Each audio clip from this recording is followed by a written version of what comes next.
ഞാൻ അഭിനയിച്ചിട്ടുണ്ട്. പിന്നെ എനിക്ക് ഇതിൻ്റെ അകത്തൊരു ചാൻസ് കിട്ടി. എന്നെ ആദ്യം വിളിച്ച ക്യാരക്ടർ വേറൊരു ക്യാരക്ടറായിരുന്നു. ആ സമയത്ത് എനിക്ക് ഡേറ്റ് ഇല്ലായിരുന്നു. അതിന് കുറച്ച് ഒരു 2 ആഴ്ച കഴിഞ്ഞപ്പോൾ എനിക്ക് ഡേറ്റ് ഉണ്ടായി. അങ്ങനെ ഞാൻ വിളിച്ചപ്പോഴത്തേക്ക് എനിക്ക് വേറൊരു ക്യാരക്ടർ എന്ന് സഹായിച്ച ഒരു വ്യക്തിയാണ്. വലിയൊരു മനസ്സിൻ്റെ ഉളവയാണ് ഉമർ. ഞാൻ പല വേദിയിലും പറഞ്ഞിട്ടുണ്ട്.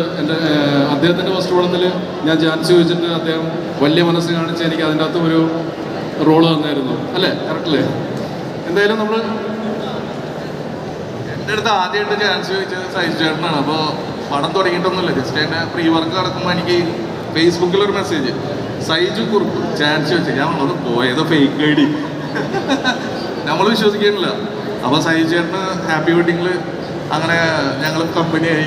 പിന്നെ ഇതിൽ വിളിച്ചപ്പോൾ ഡേറ്റ് ഇല്ലാന്ന് പറഞ്ഞപ്പോൾ ഞങ്ങൾക്ക് വിഷമമായി. പക്ഷേ അപ്പം തന്നെ നമ്മുടെ പ്രാർത്ഥന പടച്ചൊന്ന് കേട്ടു, ഡേറ്റ് തന്നു. താങ്ക് യു സൈജു ചേട്ടാ.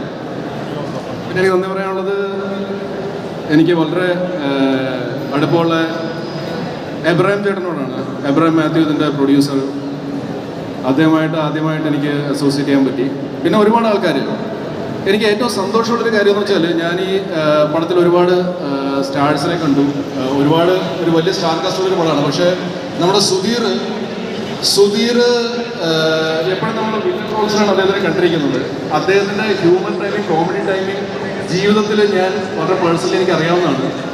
ഞാൻ തന്നെ വിചാരിക്കാറുണ്ട്, ഏതെങ്കിലും ഒരു സംവിധായകൻ ഇത് കണ്ടിട്ട് അദ്ദേഹത്തിന് ഒരു ഹ്യൂമർ റോളിൽ കാസ്റ്റ് ചെയ്യുന്നത്. അങ്ങനെ ഈ സിനിമയിൽ അദ്ദേഹത്തിന് ആദ്യമായിട്ട് അദ്ദേഹത്തിൻ്റെ ഡെബ്യൂ ആണ് as A humour actor in bad boys. എന്തായാലും ഒരുപാട് സന്തോഷം. നിങ്ങളെല്ലാവരും ബാഡ് ബോയ്സ് ഓണത്തിന് റിലീസാണ്. എല്ലാവരും അടുത്തുള്ള തിയേറ്റേഴ്സിൽ പോയി കാണണം.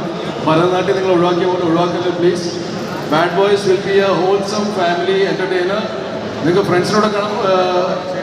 ഒരു ഏജ് ബാരിയറും ഇല്ലാത്ത ഒരു സിനിമയാണ്. ഫൺ ഫിൽ പാക്ഡ് ഒരു എൻ്റർടൈനർ ആയിരിക്കും. Thank U.